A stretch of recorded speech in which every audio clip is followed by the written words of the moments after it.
I knew it was wrong. I didn't know how illegal it was. I figured it was illegal. I just didn't think I was going to get caught. I'm pretty sure I convinced myself that I wasn't harming anything or anyone. I wasn't a slut, you know, I wasn't a partier, I wasn't the bad girl, I wasn't the druggie, I was a liar. I was kind of like the big man on campus. It kind of got a little easier with each one that I did after that, to the point where it started to feel a little bit comfortable and there was nothing wrong with doing it. I even asked my lawyer, I mean, I'm certainly not going to go to jail for this. I mean, what do they do with guys like me? They don't send me to jail. Can I pick up paper on the road? I mean, what am I going to do? And he says, no, they send guys like you to jail.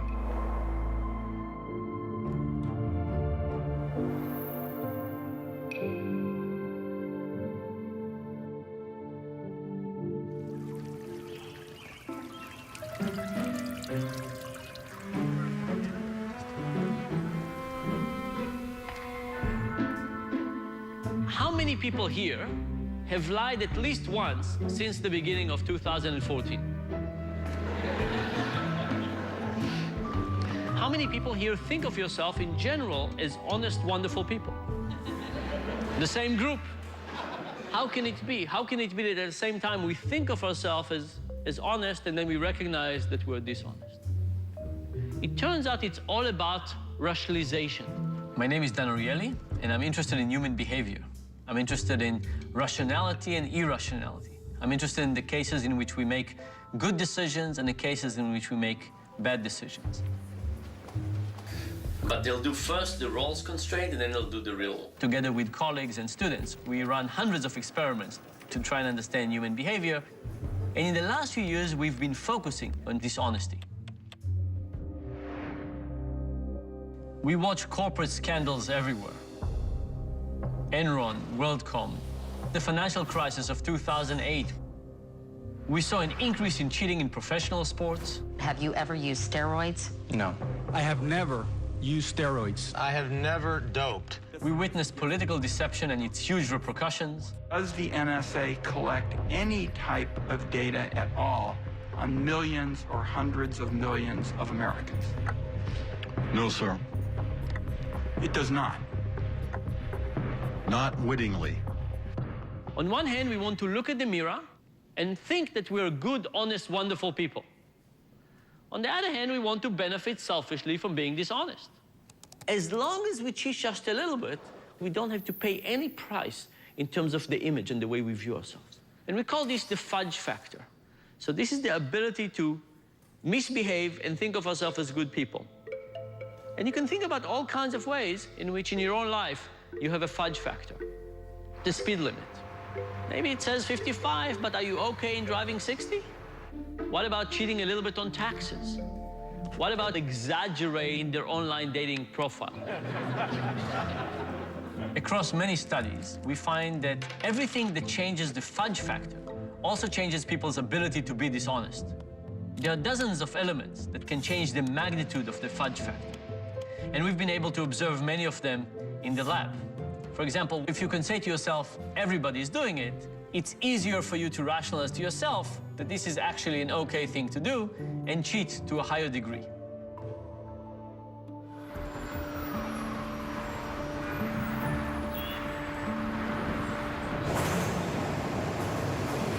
My name is Garrett Bauer.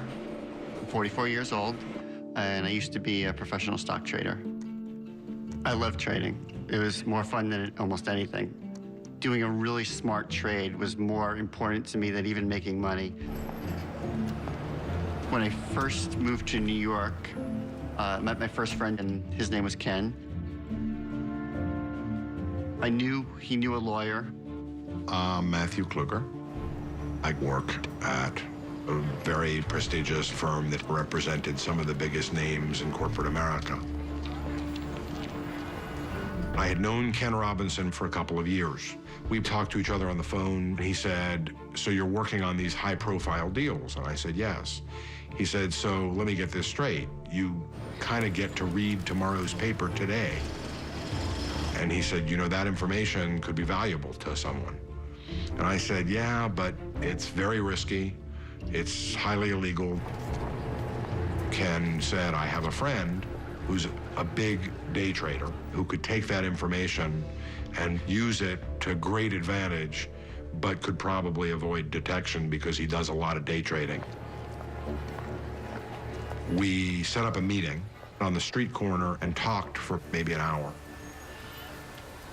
By just entering into a discussion of the possibility of doing this, I was crossing the line, but it didn't feel like that at that point. Bauer put me at ease that what we were doing, though wrong, was A, common, and B, not really hurting anybody. Insider trading information is passed around. If it's not daily, it's weekly. There are a lot of people out there who are becoming privy to inside information and using it to trade. Everyone's trading on this stuff. There wasn't one person in my office that wasn't. I passed information, and the scheme gelled. Matt would call Ken with information somewhat like, we think IBM is buying Sun Microsystems. Then they would tell me how many shares. We'd subtract the tax rate, I'd pay the taxes, and then they would get the cash. I did not expect it to take on a life of its own. And then it took on a life of its own.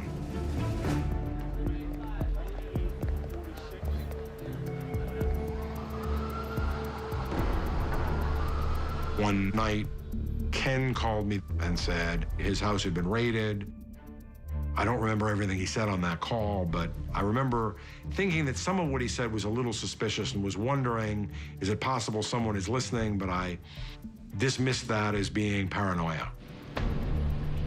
What about the information at the law firm? That's what I worry about. Like when you did searches, or I don't know how you did it. If they had that, they would have been here already. There's a big difference between what they know is probably a lie and what they think they can prove is a lie. They go to court without phone calls, without a trail, without a this happened at this time. Right. They just don't have any of that. Right. And I was arrested the next morning. I sit up out of bed and I hear someone say, Garrett Bauer, where are you? Clearly, I'm thinking it's pretty serious when you have that many FBI agents in your apartment. Federal prosecutors have charged 2 men with an insider trading scheme that went on for 17 years. Our investigation has documented more than $109 million in illegal trades. Bauer and Kluger pleaded guilty to securities fraud, conspiracy to commit money laundering, and obstructing justice.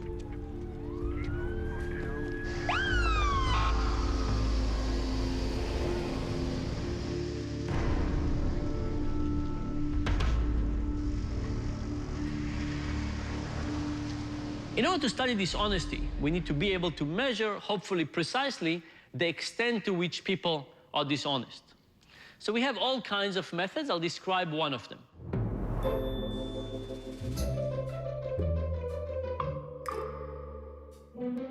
If you can just have a seat anywhere with a packet and a pen in front of it. We gave people 20 simple math problems. Find the 2 numbers that add up to 10. These are problems that everybody could solve if they had enough time, but we don't give people enough time. We are going to give you 5 minutes to solve as many as possible. At the end of the 5 minutes, please stop, put your pencil down and count how many questions you got correctly. And now that you know how many questions you got correctly, take the sheet of paper, go to the front of the room, and shred it. People do that, they come to the front, they say they solved 6 problems, pay them $6, they go home. Very good, thank you for participating. What the people in the experiment don't know is that we played with the shredder. The shredder shred the size of the page, but the body of the page remains intact. And what do we find? On average, people solve 4 problems and report to be solving 6. I solved 6. I don't know if this is embarrassing or not, but I got 6. I believe I got 7 right. We've ran these experiments on 40,000 people. And so far, we found about 20 big cheaters. Those are people who cheated all the way, said they solved 20 problems, and they stole $400 from us. And we also found about 20-some thousand little cheaters, and they stole about $50,000 from us. And I think this is not a bad reflection of reality. Yes, there's some big cheaters out there, but they are very rare. And because of that, their overall economic impact is relatively low. On the other hand, we have a ton of little cheaters. And because there are so many of us, the economic impact of small cheating is actually incredibly, incredibly high.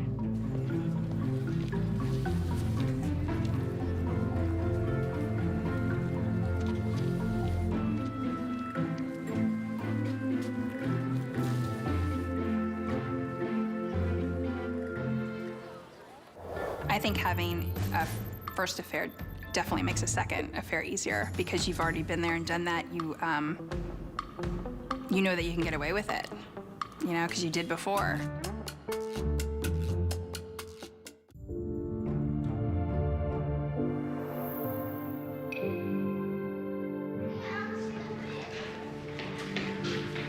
I think a really important skill is to be good at lying.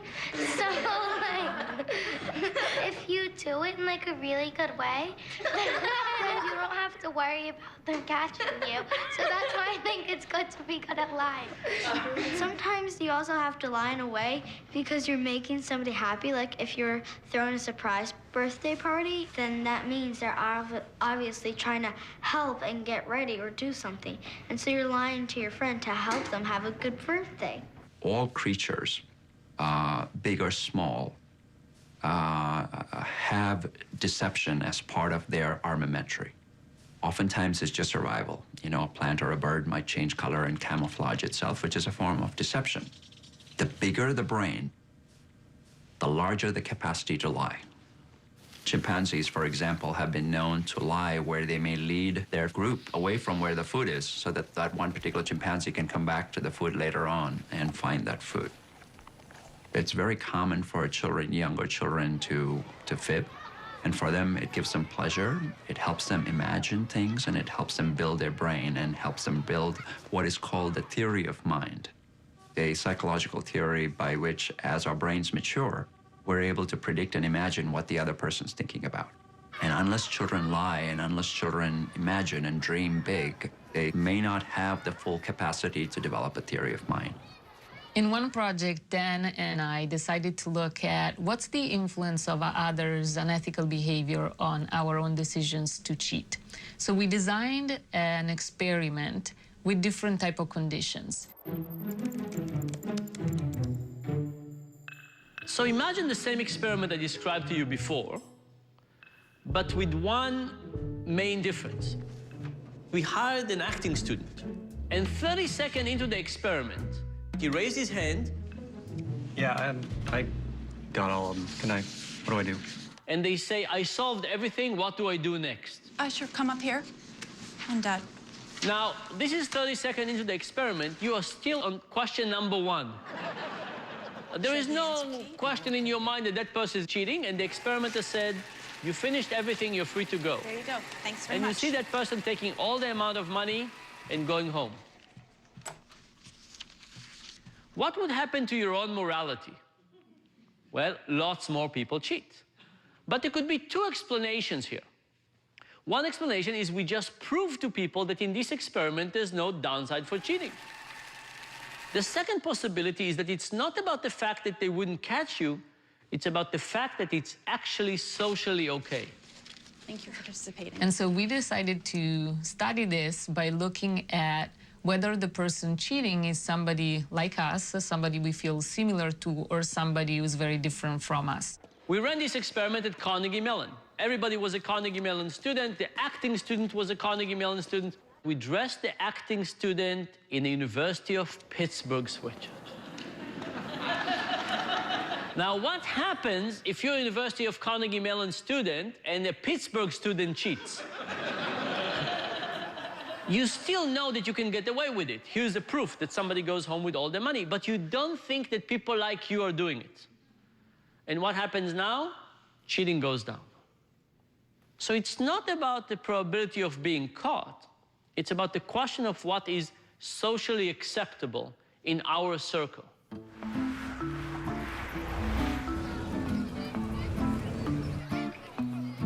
My name is Erica Nelson. I am from Florida. I'm married to my husband, Kenny, and we have a total of 6 children. Him and I have 2 children together.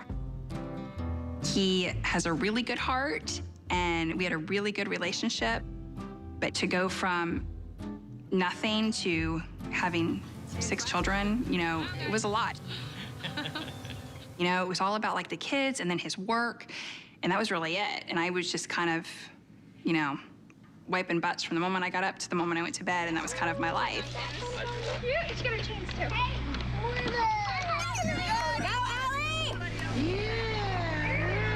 Good day, I had a bra on. That was my dress-up day. I kind of just got lost in that. And we weren't having sex. We weren't even talking. But I really loved my husband, and I wanted to make it work. So I would try to talk to him, and no matter what I say, it doesn't seem to get through to him. Nothing changes. I even went to him crying the last time, and I said, look, I need more than this, you know, in my life. And I love you enough to tell you this because I don't want to ruin this. And he was like, eh. Not that he was indifferent. I just think that he thought, you know, we'll get through it. I didn't take it like that. I took it as a slap in the face. Ashley Madison is a website for married people or people that are in a committed relationship that want to have random sex or hookups or whatever. I think that that's an appeal to Ashley Madison. You know that everybody knows that you're married, you know, so there's not that awkwardness. You check your area, and we live in a small little community, and there's like, you know, hundreds of people on there. And it's easy to kind of mask the reality of what you're doing too, because you're behind a computer screen. I talked to one guy. We had actually we had like a pretty good friendship for a few months. And then it got more into like intimate conversations and talks, and then let's meet up. He would take me to fancy restaurants, I would get dressed up. And I'm thinking, wow, this would be awesome. I could have like this whole home life, and then I could, you know, and be the good parent, be the good mom.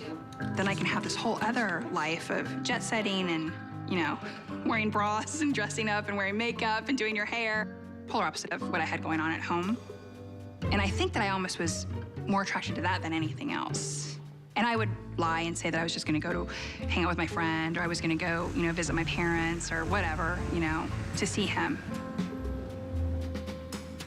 So I think that even when you know it's wrong, the immediate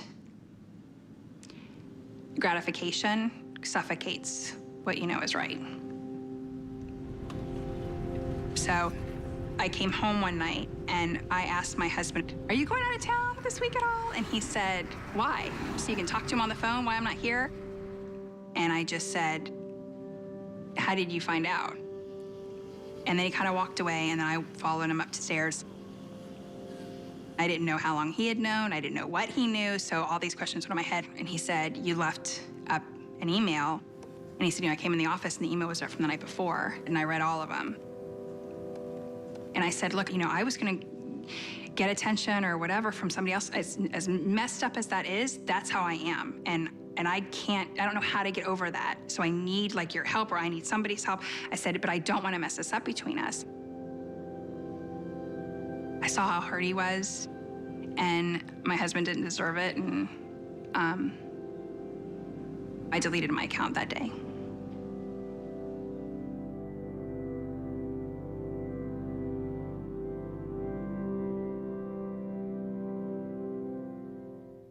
A friend of mine was looking at the lines in the NBA games, and he just asked me to help him pick some winners. And being an NBA referee, I knew certain teams were going to be at an advantage or a disadvantage. And I picked some games for him, and it was just a situation where I crossed a line that I shouldn't have been near.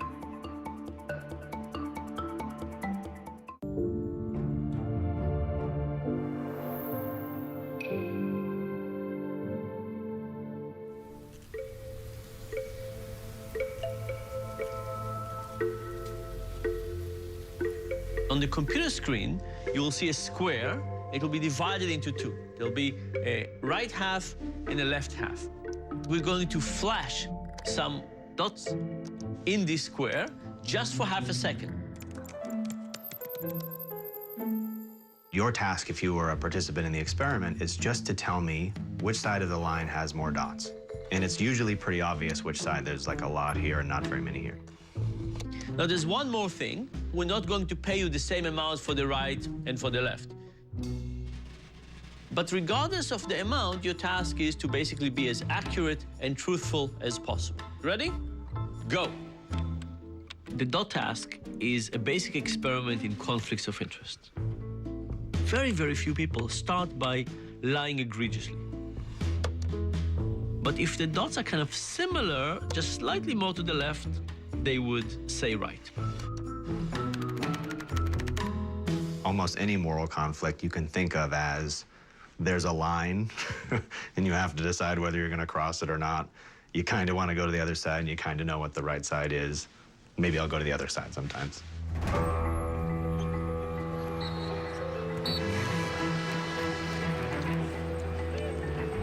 My name is Tim Donaghy. I grew up in Havertown, Pennsylvania.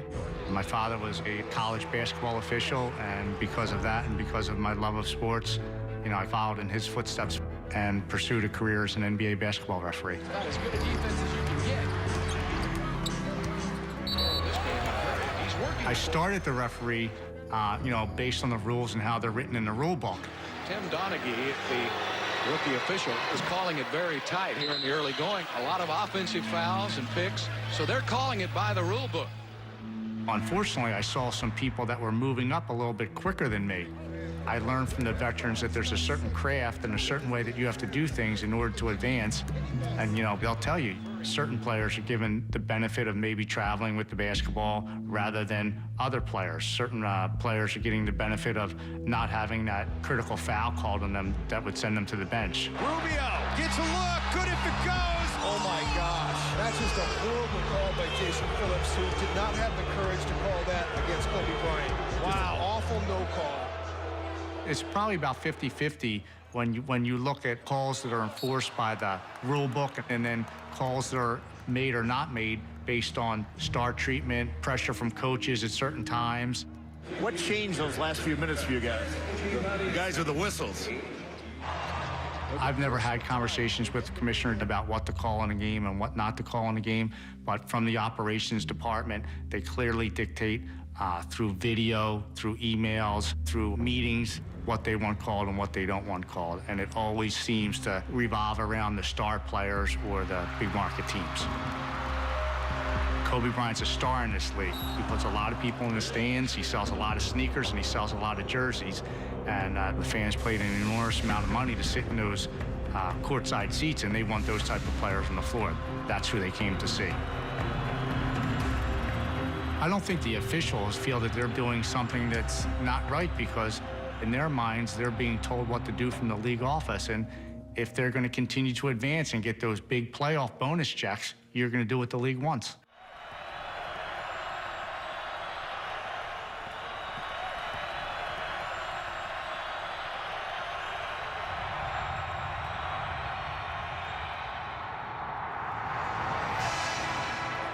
Being an NBA referee and being involved in the planning of how the game was going to be called that night, I knew certain teams were going to be at an advantage or a disadvantage. And it was just a situation where I crossed a line that I shouldn't have been near. Never forget when the first situation arose, a friend of mine was looking at the lines in the NBA games, and he just asked me to help him pick some winners. And I remember I was looking at the master schedule of referees that night, and I knew who was refereeing certain games, and I picked some games for him. And the games did very well, and he called me the next day, and we just had a frank conversation. I knew a certain line was way off, or I knew a certain referee was, going to give special treatment to a certain owner, team, or individual player. So I passed that information along to my buddy, and he was kind of shocked that I could predict the outcome of a game.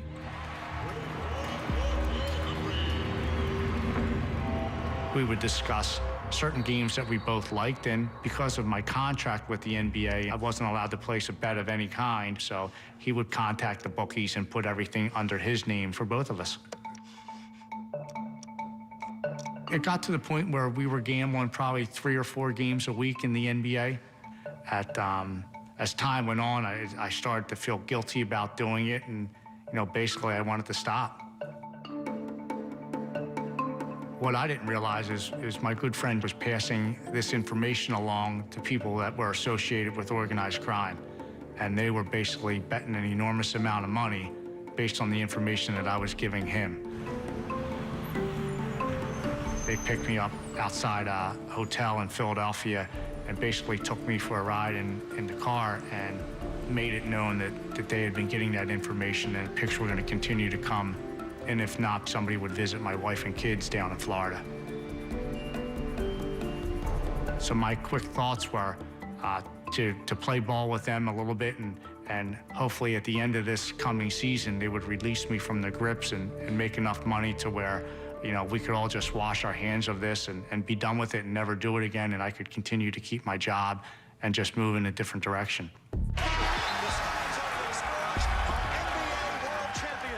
What happens is the season ends. I'm back home in Sarasota, Florida, getting ready to play golf. And I get a call from a friend of mine who tells me that the FBI has been knocking on a lot of people's doors and that the whole scheme was discovered over a Gambino wiretap and that they were asking a lot of questions. Today, former NBA referee Tim Donaghy is expected to plead guilty in federal court in connection with allegations that he bet on games in which he officiated.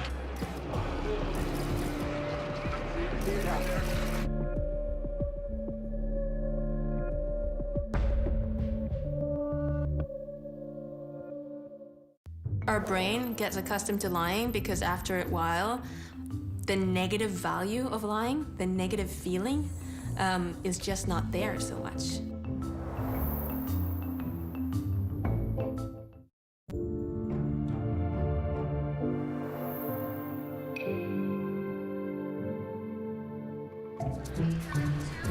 I was sitting in the lounge charging my phone, and all of a sudden you hear the announcement, your flight's about to take off. So I run out and I get to my flight and I sit in my seat and then I realize as the door is closing, my phone is in the charger in the lounge. I run up to the girls in the front, the stewards, which you must sit down, miss, we're just taking off. No, you can't. My phone's in the lounge. I'm sorry. Listen, I work for CNN News. I'm on the air tomorrow, and I need to have my phone because everything that I've just worked on is sitting in this phone. So guess what? The plane went back. They got my phone. A woman hands me my phone, and everyone in the place looks at me and goes, "Who the f is that?" We kind of anecdotally know that once you lie, you're more likely to lie again. And probably the second lie will be bigger than the first. What we find in the brain is that at the beginning, if you lie a little bit, there's a huge response in regions involved in emotion, such as the amygdala and the insula. The 10th time you lie, even if you lie the same amount, the response is not that high. So while lying goes up over time, the response in your brain goes down. We think that the reason that this happens is because of a very basic principle of the brain, which is the brain adapts. For example, if you're listening to music and it's quite low volume, and I turn it up like 2 notches, it will feel like a really big difference, right? But if you're listening to the radio and it's really high volume, and then I put it up 2 notches, you won't even feel it. The brain is coding everything relative to what the baseline is. The same goes with dishonesty. If we're pretty much honest people, if we haven't lied, and now we're telling a lie, the brain is coding this as a really big difference relative to our baseline.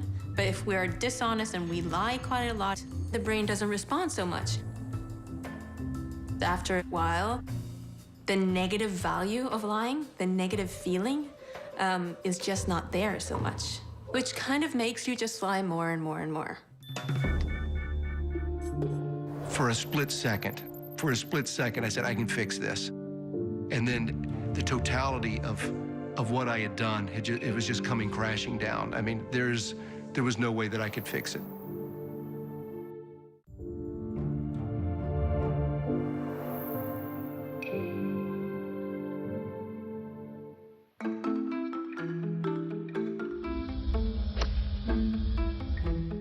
We did a study with 12,000 golf players. We said, imagine the ball fell on the rough, not a good place, and you really, really wanted it to be 4 inches to the left. Would you pick it up and move it 4 inches? And people said, heaven forbid. You understand the nature of the game, how people feel about it? Nobody would do that. Fine, nobody does that. What about kicking the ball? No problem whatsoever. What about hitting it with a club? It's even easier. And you know what's the easiest? If you're not looking. Like, if you look up and then you kick a little bit. But I think you can feel the intuition that if you pick something up and you moved it, the act would feel incredibly deliberate. But if there was some distance, you kicked it, something happened, all of a sudden this distance would allow people to have a bit more ambiguity in the connection between them and the final act. So imagine the same experiment I described earlier. You fill in your sheets, you solve these little problems, you shred the piece of paper, and you come to the experimenter. You tell them how much money you deserve. You tell it in tokens. I solve X problems, I deserve X tokens. So now you pay them in pieces of plastic. They take this piece of plastic, walk 12 feet to the side, and change it for dollars. So when somebody looks you in the eyes and they lie, they don't lie for money, they lie for something else, but that thing becomes money very quickly. What happened? In our experiment, people doubled their cheating. There you go. Thank you. This, by the way, is the most troubling result I think we got. Think about it. As a society, we're moving away from money. Credit cards, stock options, derivatives, dealing with people over great distances. Could it be that as these distances in all of their versions are increasing, people find it easier to misbehave and still think of themselves or ourselves as good people? And I think the answer is absolutely, absolutely yes. My name is Walt Pavlo. I grew up in Savannah, Georgia. I worked for MCI, a very large telecommunications company. I was a bill collector. But they weren't telephone bills you and I open up each month. They were for large companies. While I was managing customers that were paying their bill on time, I was getting a small number of customers that were involved in things like 900 business. Those types of companies aren't exactly good business people. One company owed MCI in excess of like $50 million. And I took this to my management and said, well, what do I do with this guy? He owes us $50 million. We have to, in accounting terms, do a write-off. Just really tell our shareholders that, you know, that $50 million that we were expecting from this customer, it's not going to come in. And instead, I was told, we're not going to tell anybody about it. We're going to leave it on MCI's accounting records, and we're going to do some cooking of the books, if you will, to allow this debt to be put off into the future. So it looks like it's going to be collected at some other time. The ability for me to move numbers around was something that I knew that was wrong, but at the same time, it took a lot of pressure off of me. And before I knew it, I had moved around or not told shareholders about probably $100 million worth of debt that wasn't on MCI's books. And it really is that simple. I mean, it's just an accounting entry. It's just a number. I felt a sense that it wasn't going to be very much longer, that there are ways to undo this and, you know, turn the clock backwards in a few months. And then I realized that this isn't going to happen. You know, customers still aren't paying us. The amount of money that I've manipulated is getting larger. I'm working for a company that doesn't care the pressure that they put me under. So I confided in somebody outside of MCI and said, hey, I'm looking for some advice. What do I do in this situation? He says, Walt, I have an idea. I think that there's a way that we can get some of these customers to pay MCI's debts. That solves your other problem in that you're actually going to see money coming in again. And then third, Walt, I think I can make you and I a hell of a lot of money doing this. And I was like, what was number 3 again?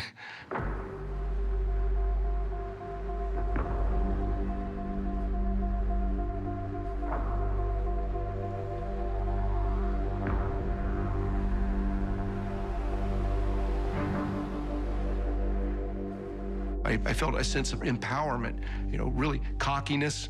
You know, if there's money involved, yeah, I'm doing this, yeah. You know, this is the way this is supposed to work. Hi, Walt. Hi. Isn't this pretty cool? Real cool. I can tell you, that feeling didn't last very long.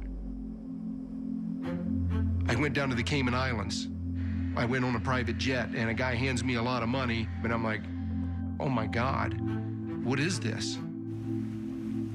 What have I done? How far have I taken this thing? No more. I don't want to do this anymore. 6 months after that, I received a call from my boss.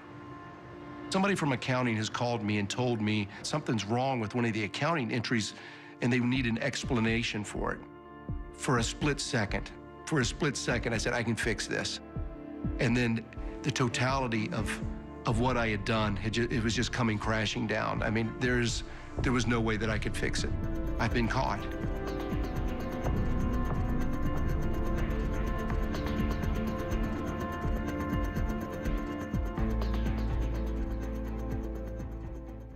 And this is what I think corruption is all about. It's not about being bad, it's about being human.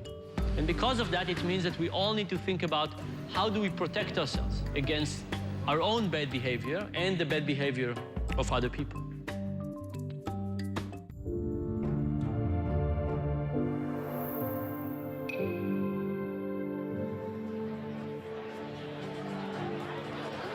We went to a bar in Washington, D.C., where congressional staffers hang out in. And we went to a bar in New York City where bankers hang out. So who cheats more, the bankers or the politicians? Who votes for bankers? Who votes for politicians? Okay, many more for politicians. The bankers cheated twice as much. You can't be happy with this result. Like, there's no way that this is a good result. If we took all the elements that we studied and we combined them into one environment, we would get an environment that is very similar to the one that operated in the financial crisis of 2008. Not in generations has Wall Street absorbed the number of body blows it took today. 3 of the 5 biggest investment banks are gone. The country's biggest mortgage lender is gone. We had politicians, bankers, regulators, and even investors, all influenced by many factors. Self-deception, social norms, distance from money, lying for the benefits of others, and of course, conflicts of interest. And this is what I think corruption is all about. It's about that when you get into a system and something in the system tells you that things are wrong there, all of a sudden you abandon your own moral fiber. And because of that, we really need to figure out what can we do about it? How can we get people to behave better? Because if we don't, we're just going to get more and more disasters like the one we've just experienced.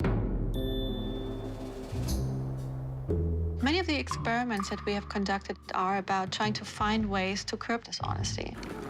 We went to UCLA, and we asked about 500 undergrads to try and recall the 10 Commandments. We asked people to write down as many of the 10 Commandments as they could remember. And then we put them in a situation where they could cheat with the matrix task. How many of them do you think recalled all 10 Commandments? 0, that's right. By the way, they invented lots of interesting ones. What happened after people tried to recall the 10 Commandments, even if they were unsuccessful? Nobody cheated. It wasn't as if the people who remembered more commandments, the people who are presumably more religious, cheated less, and the people who remembered almost none of them cheated more. Nobody cheated. It didn't matter what religion the participants had. You know what the 10 Commandments are about. They are about a moral code. They are about proper behavior. And just knowing that and being reminded of that decreases dishonesty. In fact, even when we take self-declared atheists and ask them to swear in the Bible, they stop cheating.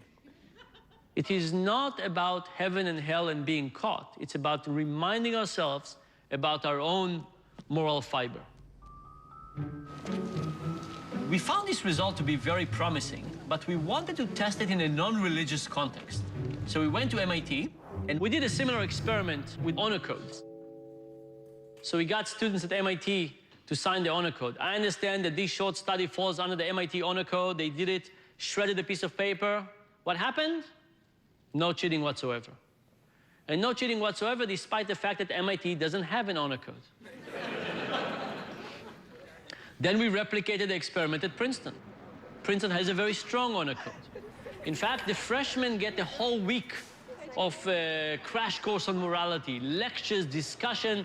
So we took the Princeton students signing the honor code and not signing the honor code, the MIT students signing the honor code and not. Was there any difference? No. When they did not sign the honor code, they both cheated to the same level. When they signed the honor code, none of them cheated. And I think this is kind of a mixture of good news and bad news.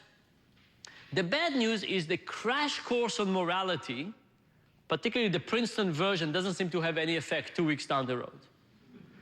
The good news is that even without a crash course, reminding people about their own moral fiber does change how people behave.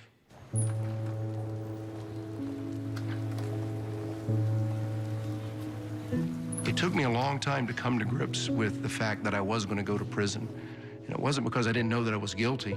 I mean, I knew that for sure that I was. I knew that what I had done is wrong, and I wanted to make it right. But what I couldn't come to face with was the consequences. I had to fall on the sword and let everybody know that I basically screwed up and I made some terrible, terrible choices. I regret it all. I mean, because I would like to be honest with my girls and tell them, you know, that I went the higher route and that I didn't cheat and that, you know, one wrong doesn't make a right and preach all that to them. But I can't. I mean, if my girls ask me about my infidelity, I'm going to be honest with them because it's who I am and I need to own it. Well, when I do get out of jail, my brother said he will help me, but I just don't know what I'm going to do at all. I figured I have a lot of time to think about that.